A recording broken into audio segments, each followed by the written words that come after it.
Hi everyone and welcome to this week's Sunday night video. This week I am covering the strange story of William Cave and the alleged murder of Jane Cave, which took place in Gateshead in 1879. However, William did not confess to the crime until 1896. This is again a somewhat different story to the ones I normally cover, and it is also quite a short story too. However, I do hope you will still find it interesting. But before we begin, can I just say, if you do enjoy this video, then please give it a thumbs up. And if you are new here or haven't already done so, then do please consider subscribing to the channel to help support the content we create. Thank you. It is completely free to subscribe. It doesn't cost you any money at all, but it really does help to support the channel. And I would just like to add, as I always do now, that I do record these stories live, so I do sometimes make mistakes, which I always try to rectify, so I hope this does not spoil your enjoyment of the video. William Cave Jr. was born in Newcastle in around 1863 to parents William and Jane, and was one of at least 5 children. Around a year after the death of his mother Jane, he had joined the 16th Lancers. However, he does not seem to have stayed with them long and was able to buy himself out of service. He then went to sea as a stoker for a few years before moving to London.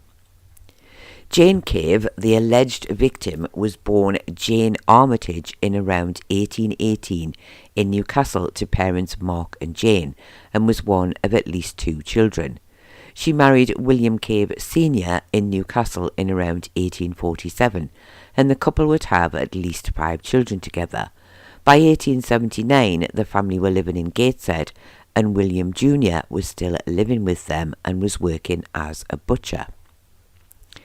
On September the 12th, 1896, William Cave walked into a police station in London and said that he wanted to confess to a crime.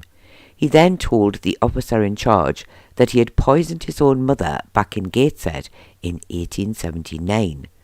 The police officer had no other choice than to take William seriously and to arrest him on a charge of willful murder, and he was taken into custody.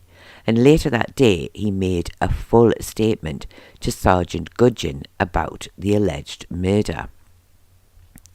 William appeared before the magistrates in London the following day on a remand hearing, and at the time he was described as being around 35 years old and working as a labourer.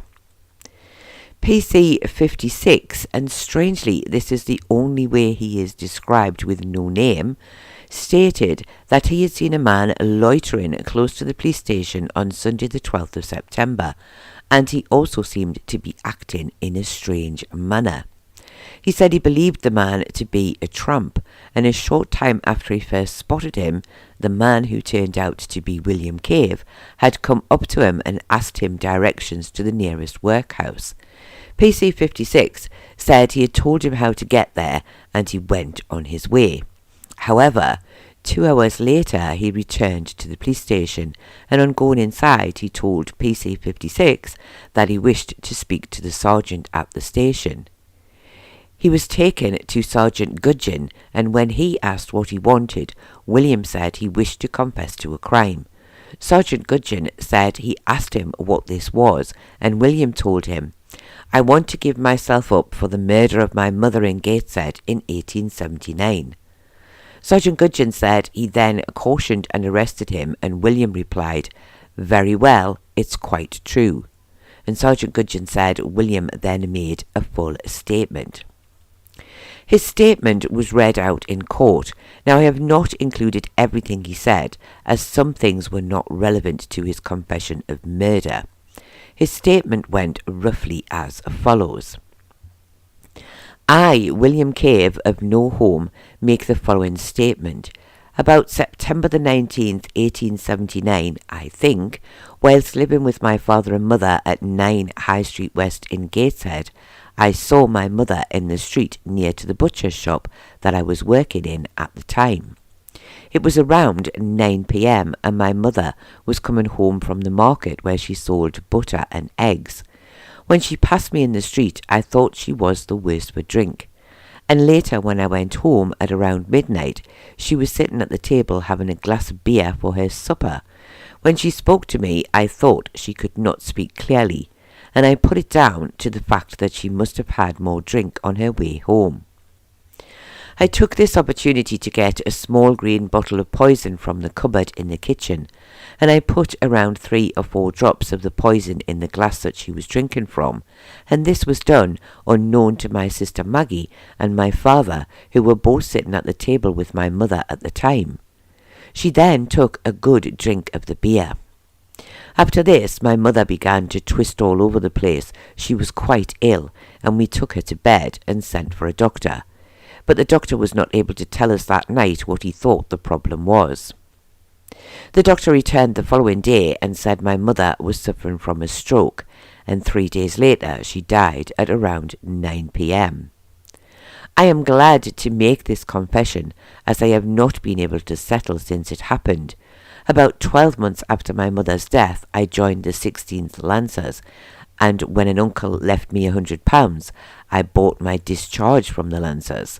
Since then, I have been going to sea as a stoker, but could not settle anywhere.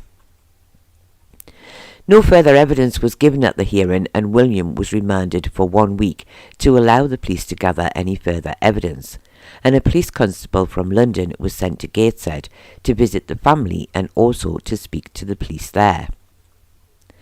The police constable spoke to a relative of Jane Cave. However, no news articles mention the relative's name. The relative, however, stated that it was not possible that Jane had been poisoned. They said she had died quite clearly as the result of having had a stroke, and she had also had 2 other strokes prior to the one that caused her death.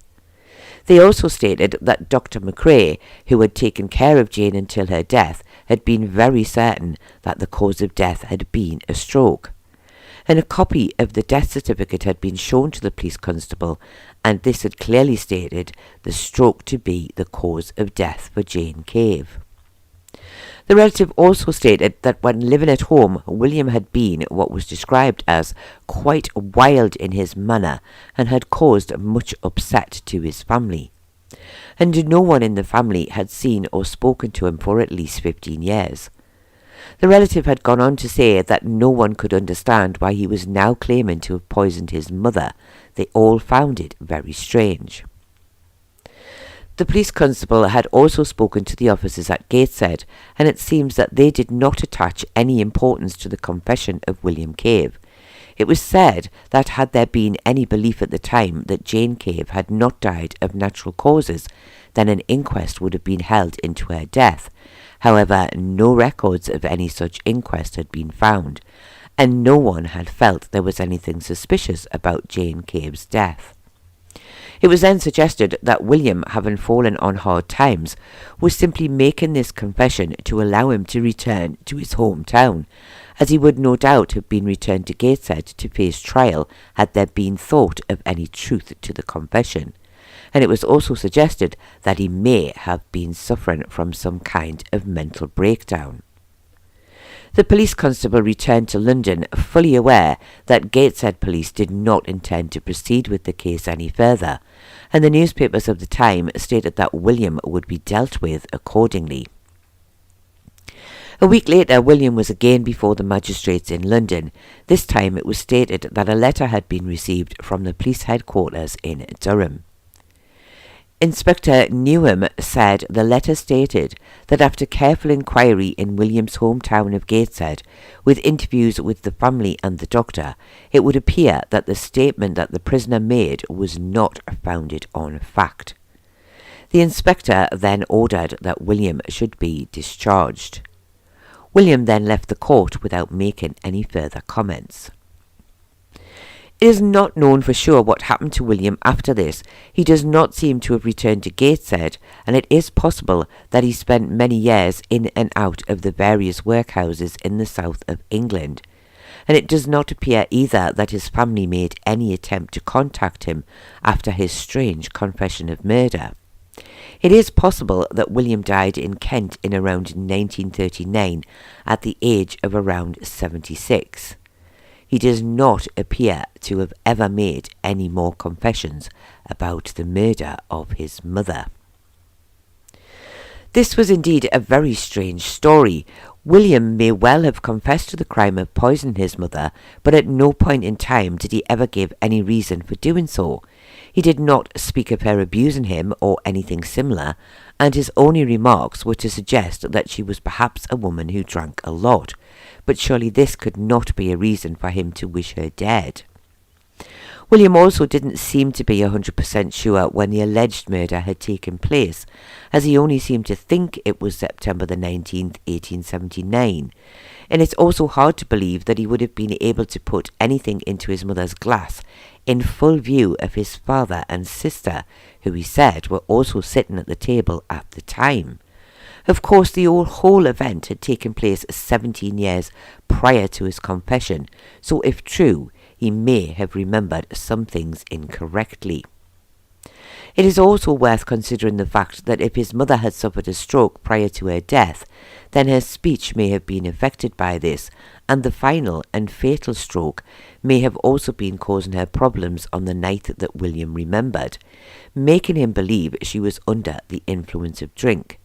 So some parts of his so-called confession may have been based on things that had happened, but not in the way that he remembered them. His relatives certainly did not seem to think William was responsible for his mother's death, and as they also did not seem to want to have anything to do with him, if they truly thought he had poisoned his mother, then they would not have dismissed his claims so quickly. In the end, it seems like the only two possible reasons for William's confession were the ones suggested by the police at Gateshead, one of those being that he had fallen on hard times, and rather than sign himself into the workhouse, he thought a murder confession would result in him being sent home, perhaps thinking that no inquiries would be made until he was back there, and that once back in Gateshead he might then withdraw his statement, knowing full well that there was no real evidence of a murder. And also the other reason that he may simply be suffering from some kind of delusion, and truly believed that he had been the cause of his mother's death. But it doesn't seem that his state of mind was looked into, and he was simply released without charge. So perhaps in the end, the only reason the police were sure of was that he wanted free passage home to Gateshead. The whole story completely baffles me. However, I am aware of the fact that most people did not want to have to go into the workhouse, so perhaps a confession of murder and the possible chance to return home to his family was better to William than the workhouse. And the only part of William's confession that did make me wonder was when he stated that the doctor put his mother's death down to a stroke, as if he knew for sure it had not been. And it is true that some poisons could mimic the signs of a stroke, but in truth, I think his whole confession was false. But what do you think? Do you think it was possible that William had poisoned his mother and the doctor had mistaken the symptoms as a sign of a stroke? Or do you think he simply wanted a free trip home and strangely thought a murder confession would get him back to Gateshead? Or do you simply think he was suffering from some kind of insanity and truly believed he had killed his mother but had actually not done so? Do please let me know your thoughts on this very strange story in the comments below. I do hope that you have found this very odd story interesting, and I do thank you all very much for watching, and I do hope to see you all again very soon.